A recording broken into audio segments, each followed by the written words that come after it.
Hi everyone, in front of me I've got a CUBOT R19 and let me share with you how to allow unknown sources on this device.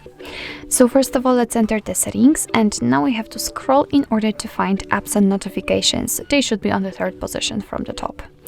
Now after entering it, we have to scroll down to the very bottom. Let's unroll the advanced and tap on special app access. Let's tap on it. Now we have to enter install unknown apps. And as you can see here, we've got the apps which are allowed or not allowed to install some content. And if you'd like to turn on, allow the Chrome, for example, to install something, just tap on it and tap on the switcher right here. Now we can go back, and as you can see, the Chrome right now is allowed to install something. Be aware that you're doing it on your own responsibility, because some third-party apps aren't verified by the developer. So you may put the data on your device and actually your whole device at risk.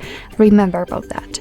Of course, it will work the same with all other apps, and if you'd like to turn off the permission, just tap on the app and tap on the switcher again. And after getting back, you can see that the Chrome is not allowed to install anything. So actually this is it. This is how to allow unknown sources in your CUBOT R19. Thank you so much for watching. I hope that this video was helpful, and if it was, please hit the subscribe button and leave the thumbs up.